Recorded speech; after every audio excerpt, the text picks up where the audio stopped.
નમસ્કાર, આપનું સ્વાગત છે। શરૂઆત કરીએ હેડલાઇન્સથી। રાજકોટનો રચિત રચે છે દેશમાં ઇતિહાસ। નીટની પરીક્ષામાં દેશભરના 28 લાખ વિદ્યાર્થીઓમાં પ્રથમ આવી, વધાર્યું ગુજરાતનું ગૌરવ।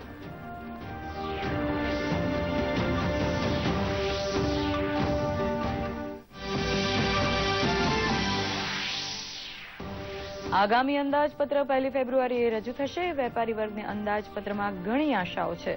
ગુજરાત વેપારી મહામંડળે ટેક્સ સ્લેબ ઘટાડવાની જરૂરિયાત ઉપર મૂક્યો ભાર।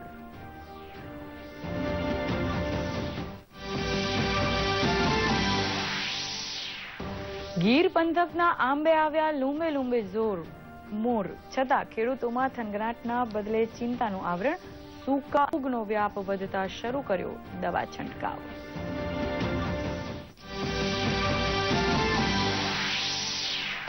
અને અમદાવાદ સહિત સમગ્ર ગુજરાતમાં ઠંડીના પ્રમાણમાં થયેલો વધારો।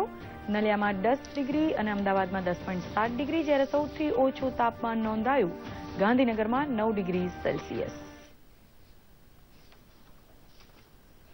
સમાચારમાં અફઘાનના કાબુલમાં ભારતીય દૂતાવાસ નજીક થયેલા એક પ્રચંડ બોમ્બ વિસ્ફોટમાં 95 લોકો માર્યા ગયાના અહેવાલ છે।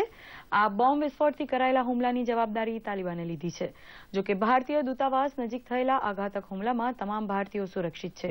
બોમ્બ વિસ્ફોટની આ ઘટનામાં 151 લોકો ઘાયલ થયાના પણ અહેવાલ મળી રહ્યા છે। આ હુમલામાં ઘાયલ કે મૃતકોની સંખ્યામાં વધારો થવાની સંભાવનાઓને નકારી શકાતી નથી। ભારતે કાબુલમાં થયેલા વિસ્ફોટક હુમલાની નિંદા કરી હતી અને વિદેશ મંત્રાલયે કહ્યું કે અફઘાનિસ્તાનની સંકટની આ ઘડીમાં ભારત તેમની સાથે છે અને હરસંભવ મદદ માટે પણ તત્પર છે। તો રાષ્ટ્રપતિ રામનાથ કોવિંદે પણ અફઘાનિસ્તાનમાં થયેલા આતંકી હુમલાની આકરી ટીકા કરી હતી।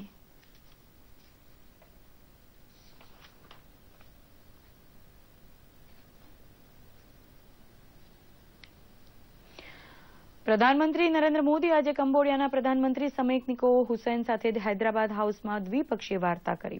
આજે સવારે કંબોડિયાના પ્રધાનમંત્રી સમેકનિકો હુસૈનનું રાષ્ટ્રપતિ ભવન ખાતે નરેન્દ્ર મોદીએ ભવ્ય સ્વાગત કર્યું હતું। કંબોડિયાના પ્રધાનમંત્રીએ રાજઘાટ જઈને બાપુને શ્રદ્ધાંજલિ આપી હતી। માનવામાં આવી રહ્યું છે કે ભારત અને કંબોડિયાના પ્રધાનમંત્રીની બેઠક દરમિયાન 4 મહત્વપૂર્ણ મુદ્દા પર સમજૂતી થઈ હતી।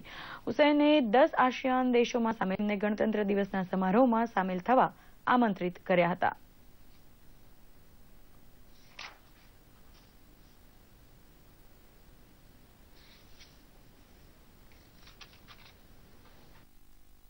भारत कंबोडिया के पुरातन काल के ऐतिहासिक संबंध पिछली शताब्दी के उत्तरार्ध में और भी प्रगाढ़ हुए। प्रधानमंत्री हुन सेन और मैं इस बात पर सहमत है कि समसामयिक विषयों आवश्यकताओं के अनुसार आज हमें अपने संबंधों को हर क्षेत्र में और भी गहरा बनाने की जरूरत है। भारत कंबोडिया के साथ अपनी साझेदारी को आर्थिक, सामाजिक विकास, कैपेसिटी बिल्डिंग, सांस्कृतिक, व्यापार, टूरिज्म और सामान्य लोगों के बीच संबंध जैसे सभी क्षेत्रों में बढ़ाने को तैयार ही नहीं, प्रतिबद्ध है। પ્રધાનમંત્રી નરેન્દ્ર મોદીએ આજે 3 મૂર્તિ ભવનમાં એનસીસી એનએસએસના કેડેટ સાથે મુલાકાત કરી હતી।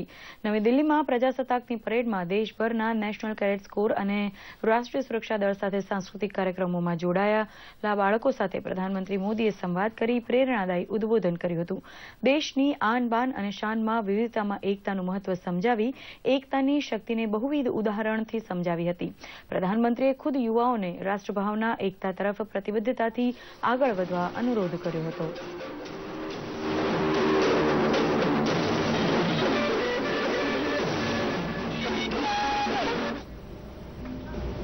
भारत जैसे देश को अगर मजबूत बनाना है और आगे ले जाना है तो उसकी सबसे बड़ी ताकत है देश की एकता। लोकतंत्र में विचार भिन्नता बहुत स्वाभाविक है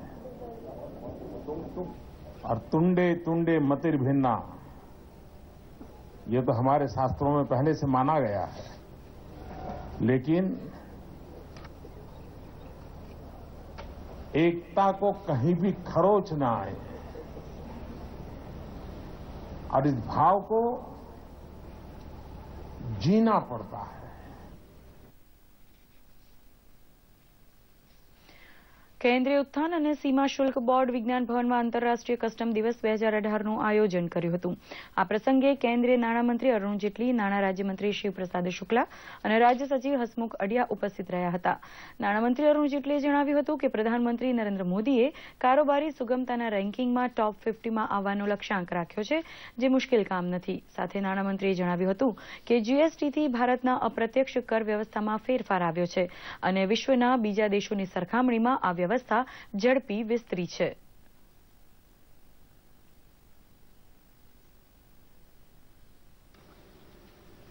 That in 3 years from position number 142, we've moved in the ease of business rankings of the World Bank to position 100.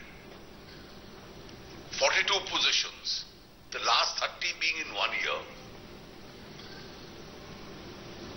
And the Prime Minister had set upon us the goal that we must try and come within the first 50. So at a time when we were 142, to speak of to come within the first 50 is somewhat challenging. But if we look at the micro details, it's not very difficult. દેશના પ્રધાનમંત્રી તરીકે સુકાન સંભાળ્યા બાદ નરેન્દ્ર મોદીએ મન કી બાત થકી new India અને તેને સંલગ્ન પ્રેરણાદાયી ઉદ્બોધન કર્યા. પરિણામે આવ્યું કે પ્રધાનમંત્રી મોદીના પ્રેરક વિચારોમાંથી પ્રેરણા મેળવી અલગ અલગ ક્ષેત્રમાં તજજ્ઞો, યુવાઓ, મહિલાઓ, તબીબો કે કાર્યકુશળતા ધરાવતા સ્ટાર્ટઅપ ઇચ્છુકો પણ નવા પરિણામો તરફ ઉડાન ભરી રહ્યા છે. આવી જ એક પહેલ થઈ છે ઉત્તર પ્રદેશના મેરઠમાં. જોઈએ આ અહેવાલમાં. પ્રધાનમંત્રી નરેન્દ્ર મોદીની ઐતિહાસિક પહેલ હવે સાકાર થતી જોવા મળી રહી છે. અગાઉ પ્રધાનમંત્રી દ્વારા ડોક્ટરોને ગરીબ દર્દીઓ માટે મફત સારવારનું આહવાન કરાયું હતું. મેરઠની ડોક્ટર સરિતા ત્યાગી આ પહેલને સફળ બનાવવા માટે હજારો ગરીબ મહિલાની સારવાર સાથે તેમને મફતમાં દવાઓ પણ આપી રહ્યા છે. मैंने तो गायनेकोलॉजिस्ट को खास कि क्या आप महीने में एक दिन 9 तारीख को गरीब माताओं के लिए मुफ्त में ये सेवा नहीं दे सकते हैं? क्या मेरे डॉक्टर भाई बहन एक साल में 12 दिन गरीबों के लिए इस काम के लिए नहीं लगा सकते हैं? पिछले दिनों मुझे कईयों ने चिट्ठियां लिखी है. हजारों ऐसे डॉक्टर हैं जिन्होंने मेरी बात को मान करके आगे बढ़ाया है. રેણુ જલ્દી માતા બનવાની છે અને પોતાની કાકી સાથે મેરઠના એક ક્લિનિકમાં નિયમિત તપાસ કરાવવા આવી છે. જો કે ખાસ બાબત એ છે કે ડોક્ટરે તેને તપાસ કરવાની કે દવાની ફી લીધી ન હતી. कभी मेरे से कभी फीस लेती है, हमेशा अच्छी तरह से चेकअप भी करती है और कहती है कि पैसा नहीं लेना, दवाई भी खुद अपने पास से देती हैं.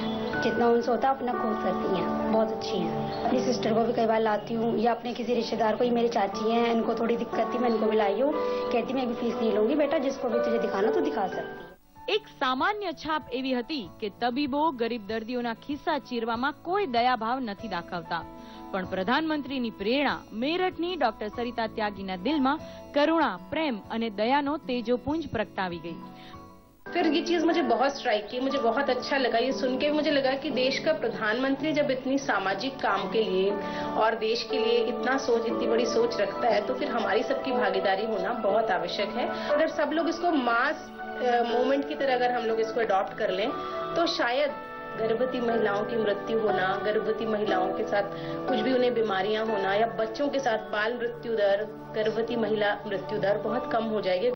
પરિણામે કોઈ પણ પ્રકારની ફી વગર ડોક્ટર સરિતાના સેવા યજ્ઞમાં કેટલાય તબીબો આહુતિ આપી રહ્યા છે. દૂરદર્શન સમાચાર, અમદાવાદ. મેડિકલ ક્ષેત્રે પોસ્ટ ગ્રેજ્યુએટ થવા માટે લેવામાં આવતી પરીક્ષા નીટના પરિણામ જાહેર થયા છે. આ વખતે 1.28 લાખ વિદ્યાર્થીઓએ પરીક્ષા આપી હતી, જેમાં રાજકોટના રચિત અગ્રવાલે સમગ્ર દેશમાં પ્રથમ સ્થાન મેળવી રાજ્યનું નામ રોશન કર્યું છે. દેશના ટોપર રચિત અગ્રવાલે દૂરદર્શન સંવાદદાતા ઋષિ દવેને જણાવ્યું હતું કે કઠોર પરિશ્રમનો કોઈ વિકલ્પ નથી. नीट पीजी एग्जाम में पूरे भारत में फर्स्ट आए हैं रचित अग्रवाल। बात करते हैं उनसे। रचित जी, पहले तो आपको खूब खूब डीडी न्यूज की ओर से बधाई कि पूरे राजकोट का नाम आपने इंडिया में रोशन किया। क्या कहेंगे आप नीट फर्स्ट? नीट में इतना अच्छा रैंक आया है तो मैं डेफिनेटली बहुत खुश हूँ और इसका मैं श्रेय अपनी फैमिली को देना चाहता हूँ कि जिनके सपोर्ट के बिना ये पॉसिबल ना हो सका। तो 4.5 साल MBBS किया है, फिर उसके बाद as an intern doctor civil hospital में काम किया है और साथ साथ ही एग्जाम की प्रिपरेशन की है। तो जब इंटर्नशिप स्टार्ट होती है तब अराउंड 5 to 6 आवर्स जितने एफर्ट्स लगाए हैं और टुवर्ड्स द एंड कुछ 10 to 12 आवर्स जितनी मेहनत की है। बेटा इंडिया फर्स्ट आया है नीट एग्जाम में और राजकोट का रहने वाला, क्या कहेंगे, कितनी खुशी है आपको? खुशी तो शब्दों में बयान ही नहीं की जा सकती है, क्योंकि मतलब इतना बड़ा उसने किया है कि इंडिया में नंबर 1 है। आप खुद ही सोच सकते हैं कि क्या कैसा लगेगा एक माँ को, मतलब। और मेरे 2 बेटे हैं, दोनों ने ही मुझे ये मौका दिया है। उसने 3 साल पहले दिया था, वो पीजी में 2nd नंबर था, यही पीजी स्टेट पीजी में, और ये ऑल इंडिया में नंबर 1 है। जी, रचित ने फर्स्ट आके राजकोट का ही नहीं बल्कि पूरे गुजरात का नाम पूरे भारत में रोशन किया है। ऋषि दवे, टीडी न्यूज, રાજકોટ। ફેબ્રુઆરી માસની 1લી તારીખે દેશનું સામાન્ય અંદાજપત્ર દેશની સંસદમાં રજૂ થશે। પ્રજાજનોની આશા અને અપેક્ષાઓ અંદાજપત્ર સાથે જોડાયેલી હોય છે। વેપારી વર્ગને પણ આ બજેટ પાસેથી અનેક આશાઓ છે, જેમાં ખાસ લઘુ ઉદ્યોગને પ્રોત્સાહન માટે તેમને સપ્રમાણ લોન મળી રહે તેવી અપેક્ષા સાથે ટેક્સ સ્લેબ ઘટાડવાની જરૂરિયાત ગુજરાત ચેમ્બર ઓફ કોમર્સ દ્વારા પણ નાણામંત્રીને જણાવવામાં આવી છે।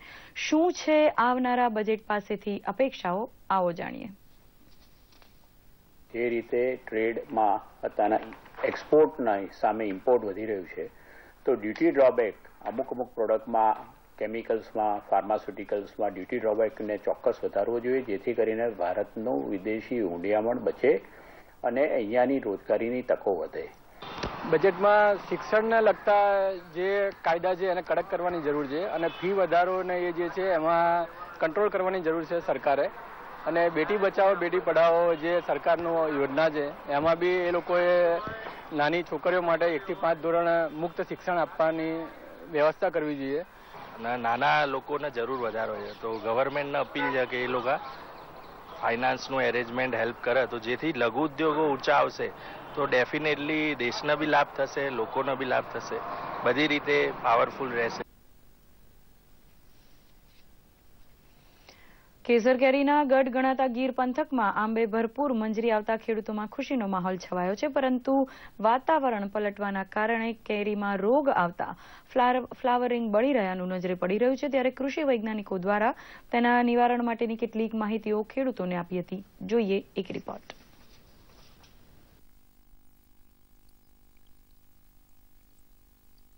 મબલક પ્રમાણમાં આંબે મંજરીઓના ઝુમખા આવ્યા છે। હાલ આ બગીચાઓ સૌ કોઈનું ધ્યાન પોતાની તરફ કેન્દ્રિત કરી રહ્યા છે, પરંતુ વાતાવરણમાં અચાનક આવેલા પલટાને કારણે ખેડૂતોમાં ચિંતાનો માહોલ છવાયો છે। છેલ્લા કેટલાક દિવસોથી ગીર પંથકમાં વાતાવરણ ભેજવાળું અને ઠંડા પવન ફૂંકાઈ રહ્યા છે, જેના કારણે કેસરના પાકમાં 2 પ્રકારના રોગ આવ્યા છે।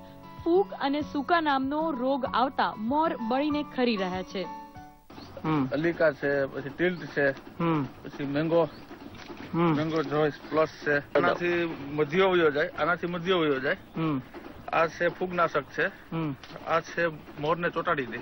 બરાબર, એ વાતાવરણના ફેરફારના કારણે જ આ બધું બનાવવું। હાલ મોટા ભાગના આંબા પર મંગીઓ પણ બંધાઈ ચૂક્યો છે, એટલે કે નાની નાની ખાખડી જોવા મળી રહી છે। ત્યારે વાતાવરણમાં બદલાવને લઈને પાકમાં આવેલા રોગ સામે રક્ષણ મેળવવા ખેડૂતોએ દવાનો છંટકાવ શરૂ કર્યો હતો। આંબાના મેન વિસ્તાર છે જેમ કે તાલાળા, કોડીનાર, ઉના, ગીરગઢડા, એની અંદર અત્યારે જેમ કે પાવડરી મિલ્યુ એટલે ભૂકીછારો, પછી મધ્યો અને થ્રિપ્સનું પણ એટેક જોવા મળી રહ્યો છે। અને આ સાલ જેમ કે શિયાળો થોડો મોડો ચાલુ થયો છે અને આ થોડા છેલ્લા 15-20 દિવસથી જુઓ તો 4-5 દિવસ ઠંડુ વાતાવરણ હોય છે અને થોડુંક ગરમ પણ હોય છે 4-5 દિવસ। તો આના કારણે પણ થોડુંક આ જે ફૂગજન્ય રોગ અને આ જે પેસ્ટનો જે એટેક છે એ થોડોક વધવાના ચાન્સ ખરા।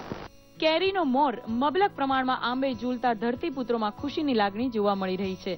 જો આગામી દિવસોમાં મોસમ કરવટ બદલે તો કેરી સસ્તી અને સારી મળશે તેવો કેરી પકવતા ખેડૂતો સૂર વ્યક્ત કરી રહ્યા છે. દૂરદર્શન સમાચાર માટે ગીર સોમનાથથી જનાર્દન ઉપાધ્યાયનો રિપોર્ટ. શિયાળો એ તંદુરસ્તીની ઋતુ કહેવાય છે. ફૂલ ગુલાબી ઠંડીમાં વહેલી સવારે ટહેલવાનો લાવો કંઈક અલગ જ હોય છે. અમદાવાદ સહિત ગુજરાતભરમાં ગઈકાલથી વાતાવરણમાં ઠંડીનું પ્રમાણ જોવા મળી રહ્યું છે.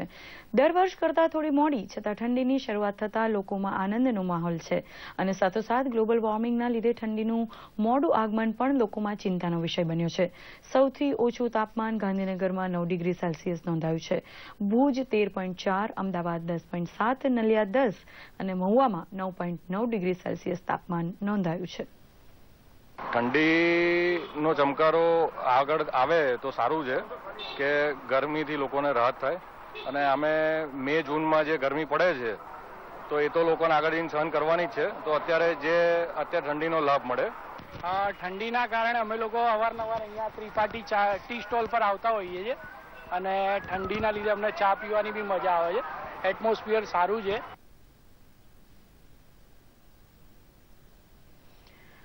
તાપી જિલ્લાના સોનગઢના માંડલ ટોલ નાકા પર વાહનો પાસેથી વસૂલાતા ટેક્સને નાબૂદ કરવા રજૂઆત થઈ હતી. GJ26 નંબરની સિરીઝના વાહનોને આ ટોલ નાકા પરથી મુક્તિ માટે સ્થાનિક નાગરિકોએ હાઈવે ઓથોરિટી સાથે ચર્ચા કરી હતી. ઉચ્ચ કક્ષાની આ રજૂઆત બાદ માંડલ ટોલ નાકા પરથી સ્થાનિકોને અહીંથી ટોલ ટેક્સ ભરવા માટે મુક્તિ મળી છે.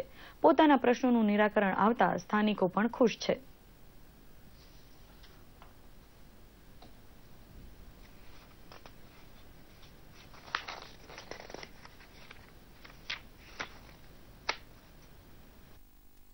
તાપી જિલ્લાની જનતાના હિતમાં ટોલ ટેક્સવાળાઓ સાથે આ નિષ્કર્ષ પર આવ્યા છે કે GJ26ની તમામ વ્હીકલોને તાપી જિલ્લામાંથી માંડલ ટોલ ટેક્સમાંથી મુક્તિ આપવા માટેનું આ લોકો સંમત થયેલા છે.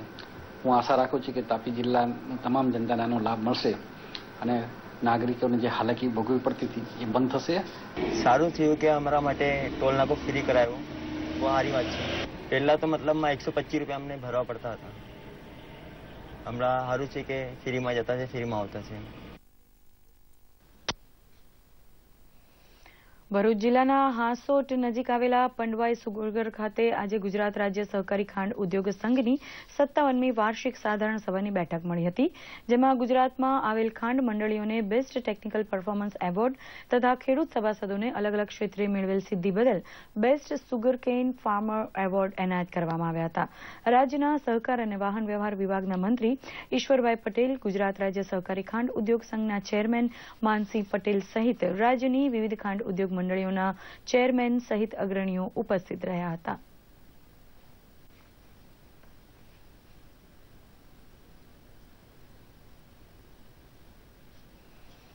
મેં ગંડેવી સુગરમાં હેક્ટરે 288.155 ટન શેરડી ઉત્પન્ન કરેલ છે.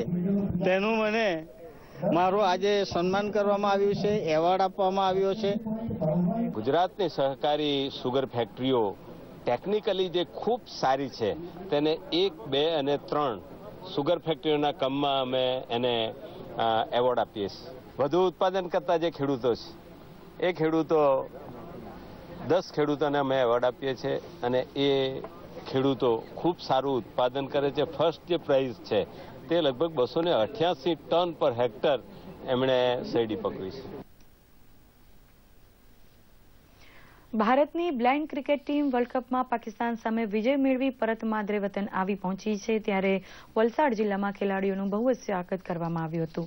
બ્લાઇન્ડ ક્રિકેટ ટીમના ખેલાડી અને વલસાડ જિલ્લાનું પ્રતિનિધિત્વ કરતા ગણેશ મુડકર અને અનિલ ગારિયાનું વલસાડ જિલ્લામાં અનેક સ્થળે ભવ્ય સ્વાગત કરવામાં આવ્યું હતું.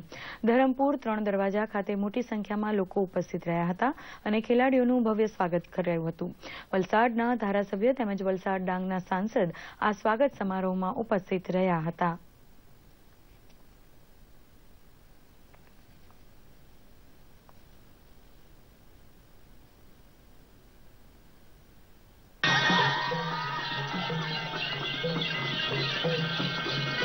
દિવ્યાંગોને મદદ કરવા માટે સરકાર ચોક્કસ આગળ આવશે અને હું આશા રાખું છું કે જરૂરથી સરકારના બજેટમાંથી પણ હવે દરેક બાબતમાં એની જોગવાઈ પણ કરવામાં આવી છે. જ્યારે ખરેખર અમે બહાર દેશમાં જઈને વન ડે વર્લ્ડ કપ જીત્યા અને જ્યારે આપણે ભારતીય પ્રજાનો અમને સપોર્ટ મળ્યો એ બદલ અમે ખૂબ જ ખુશ છીએ. અમને થોડો સપોર્ટ સહાય મળી રહી છે થોડી અને ખરેખર અમે જેમ નોર્મલ ક્રિકેટરને મળે છે એના કરતાં થોડી ઘણી અમને મળે તો એની અમે આશા રાખીએ છીએ. चौथी वक्त वर्ल्ड कप जीतने आए हमने यहाँ बहुत आनंद थयो. ये जे हमें चौथा वर्ल्ड कप जीतीने आया दिल्हीમાં અમે આવ્યા તો દિલ્હીમાં સ્વાગત કર્યું અને ગુજરાતમાં આવ્યા તો બહુ જ અમને આનંદ થયો સ્વાગત કર્યું. મન હોય તો માળવે જવાય એ કહેવત વડોદરાના માંજલપુર ગામની લક્ષિતાએ યથાર્થ કરી બતાવી છે. જી હા, માત્ર 10 થી 12 વર્ષની બાળકી લક્ષિતાએ અંડર 14ના નેશનલ લેવલમાં 600 મીટરની દોડમાં બીજું સ્થાન પ્રાપ્ત કરી સિલ્વર મેડલ પોતાને નામે કર્યો છે. ત્યારે આવો જાણીએ લક્ષિતાના લક્ષ્યાંકની પરિભાષાને. વડોદરાના માંજલપુર સ્પોર્ટમાં કોચિંગ કરતી લક્ષિતાએ પોતાની અથાગ મહેનતથી સિલ્વર મેડલ જીતી લીધો છે. SGFIમાં અંડર 14ના લેવલમાં 600 મીટરની દોડમાં નેશનલ લેવલે બીજું સ્થાન પ્રાપ્ત કરી પોતાની જીત હાંસલ કરી લીધી છે, જે બદલ રાંધવા સ્પોર્ટ્સ એકેડમી દ્વારા લક્ષિતાનો ભવ્ય સ્વાગત સમારંભ યોજવામાં આવ્યો હતો અને તેની સિદ્ધિને બિરદાવવામાં આવી હતી. मेरी बेटे ने बहुत बढ़िया किया, सिल्वर लाई है वो 600 मीटर में ऊंचाई पे पहुंचाना चाहती हूँ मैं उसको. ओलंपिक में गोल्ड लाइन मेरा वही सपना है. पूरे गुजरात का नाम रोशन किया है. नेशनल SGFI में गुजरात में केवल एक ही मेडल आया है कि भी आगे भी भविष्य में भी ऐसा ही ये प्रदर्शन करते रहें. मुझे अपने बच्चों पे बहुत गर्व है.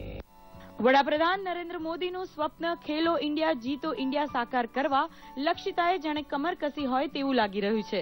લક્ષિતાએ ખૂબ જ સુંદર દેખાવ કરી પોતાનું સ્વપ્ન સાકાર કર્યું છે. લક્ષિતાની આ સિદ્ધિને લઈને પ્રોત્સાહન આપવા માટે રાંધવા સ્પોર્ટ્સ એકેડમી દ્વારા એક કાર્યક્રમનું આયોજન કરવામાં આવ્યું હતું, જેમાં લક્ષિતાના અથાગ પરિશ્રમની ગાથા રજૂ કરવામાં આવી હતી. આ કાર્યક્રમમાં જિલ્લા ખેલ અધિકારી સહિત મોટી સંખ્યામાં બાળકોના માતા પિતા ઉપસ્થિત રહ્યા હતા અને સ્પર્ધકોને પ્રોત્સાહિત કર્યા. हम आस करते हैं कि आगे आने वाले जो टूर्नामेंट है उसमें गोल्ड लाएं और गुजरात का और इंडिया का नाम रोशन करें. ફર્સ્ટ એ અમારી છોકરી છે જેણે મતલબ સિલ્વર આપણા ગુજરાતને મેળવી દીધો છે. આગળ બી એ ગોલ્ડ પ્રાપ્ત કરે અને ઓલિમ્પિક સુધી જઈને આપણા ભારતનું નામ રોશન કરે એવી અમારી સૌને શુભેચ્છાઓ છે. આ રીતે અલગ અલગ સ્પોર્ટ્સ એકેડમી દ્વારા બાળકોને સ્પોર્ટ્સમાં તૈયાર કરવામાં આવી રહ્યા છે, જે આગળ વધી ઓલિમ્પિકમાં ગોલ્ડ મેડલ મેળવી દેશનું નામ રોશન કરી શકે. દૂરદર્શન સમાચાર માટે વડોદરાથી ભરત વણકરનો રિપોર્ટ.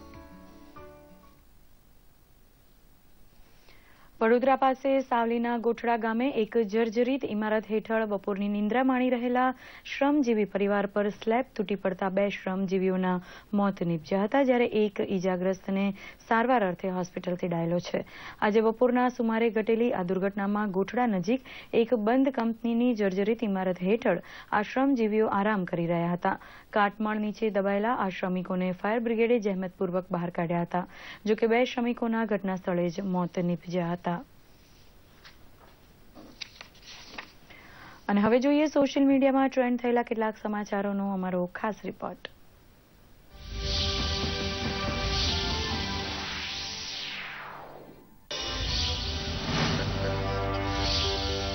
હવે રાજ્યની મોટાભાગની સરકારી કચેરીઓ સોશિયલ મીડિયા સાથે જોડાઈ ગયા છે. નાગરિકો સરળતાથી માહિતી મેળવી શકે અને કોઈ પણ ફરિયાદ ઘેર બેઠા કરી શકે તે માટે હવે મામલતદાર કચેરી તેમજ પ્રાંત કચેરીને ટ્વીટ સાથે જોડવામાં આવી છે. આ માટે પ્રાંત અને મામલતદાર કચેરીના ટ્વિટર હેન્ડલ શરૂ કરાયા છે. અમદાવાદ, અરવલ્લી, બોટાદ, બનાસકાંઠા, અમરેલી, ગોધરા, જૂનાગઢ, કચ્છ, મોરબી તેમજ આણંદ જિલ્લાની પ્રાંત અને મામલતદાર કચેરીઓના ટ્વિટર હેન્ડલ શરૂ કરાયા છે, જેના દ્વારા કોઈ પણ પ્રકારની રજૂઆત અથવા તો વિવિધ જાણકારી પણ મેળવી શકાશે. પ્રધાનમંત્રી મોદીના ડિજિટલ ઇન્ડિયાના સ્વપ્નને સાકાર કરવા હવે રાજ્ય સરકાર પણ મોટાભાગની કચેરીઓને ડિજિટલ બનાવી રહી છે, જેનાથી નાગરિકોને કોઈ અગવડ ન પડે. સોશિયલ મીડિયા થકી હંમેશા નાગરિકોના સંપર્કમાં રહેતા મહેસૂલ વિભાગના અગ્ર સચિવ પંકજ કુમારે આ જાણકારી સાથે ફોટોગ્રાફ્સ શેર કર્યા છે, જેને નાગરિકો આવકારી રહ્યા છે. આવતીકાલથી પલ્સ પોલિયોની શરૂઆત થાય છે, ત્યારે રાષ્ટ્રપતિ રામનાથ કોવિંદે પલ્સ પોલિયો અભિયાનની શરૂઆત કરી છે. આજે રાષ્ટ્રપતિ ભવન ખાતે પલ્સ પોલિયો કાર્યક્રમ આયોજિત કરાયો હતો, જ્યાં મહામહિમ રાષ્ટ્રપતિએ બાળકોને પોલિયોના 2 ટીપા પીવડાવી અભિયાનની શરૂઆત કરી છે. રાષ્ટ્રપતિના ભવનના સત્તાવાર ટ્વિટર પર આ જાણકારી સાથે ફોટોગ્રાફ્સ શેર કરાયા છે. પ્રધાનમંત્રી જન ઔષધિ કેન્દ્ર અનેક લોકો માટે વરદાનરૂપ સાબિત થઈ રહ્યું છે. અમદાવાદના મણિનગર વિસ્તારમાં પ્રધાનમંત્રી જેનેરિક દવાનો સ્ટોર શરૂ કરાયો છે, જેના દ્વારા દર્દીઓને સસ્તા દરે દવાઓ ઉપલબ્ધ થઈ છે. જેનેરિક દવાઓ ખરીદવા આવતા નાગરિકોનું કહેવું છે કે જે દવાઓ પહેલા તેઓ 60 થી 70 રૂપિયા ખરીદતા હતા, તે અત્યારે માત્ર 10 કે 20 રૂપિયામાં મળી રહે છે. એટલે કે તેમને સીધો 70% ફાયદો પ્રધાનમંત્રી જન ઔષધિ કેન્દ્ર દ્વારા થઈ રહ્યો છે. માય જીઓવી ઇન્ડિયાએ ટ્વિટર કરી વિડીયો શેર કર્યો છે. કડકડતી ઠંડી હોય કે ભારે વરસાદ, પણ સેનાના જવાનો હંમેશા દેશની સરહદે તૈનાત હોય છે. જો કે આ પાછળ તેમની અથાગ મહેનત પણ હોય છે. આઈટીબીપીના જવાનોની કેવી ટ્રેનિંગ હોય છે તેનો વધુ એક વિડીયો ટ્વીટ કર્યો છે, જેમાં ઉત્તરાખંડના ઓલી ખાતે ખાસ સ્ક્રીન ટ્રેનિંગ લઈ રહ્યા છે. મહત્વની વાત એ છે કે લડાકુ તાલીમમાં મહિલાઓ પણ મોટી સંખ્યામાં જોડાય છે. સોશિયલ મીડિયામાં આ વિડીયો ખૂબ જ ચર્ચાનો વિષય બન્યો છે અને દેશવાસીઓ જવાનોની બહાદુરીને પણ બિરદાવી રહ્યા છે. સોશિયલ મીડિયા ડેસ્કથી અંકિત ચૌહાણનો રિપોર્ટ, દૂરદર્શન સમાચાર, અમદાવાદ.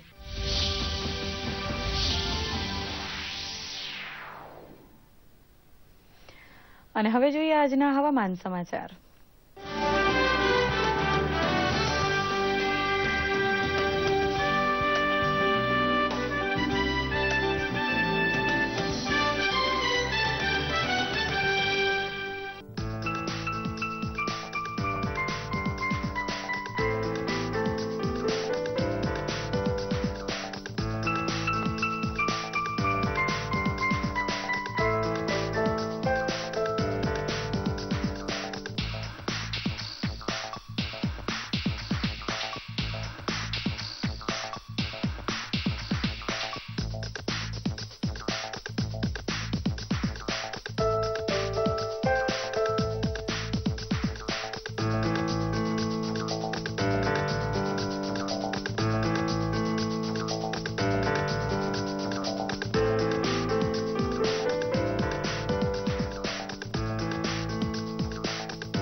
તો અત્યારે ન્યૂઝ ફોકસમાંથી અમને રજા આપશો. નમસ્કાર, શુભરાત્રી.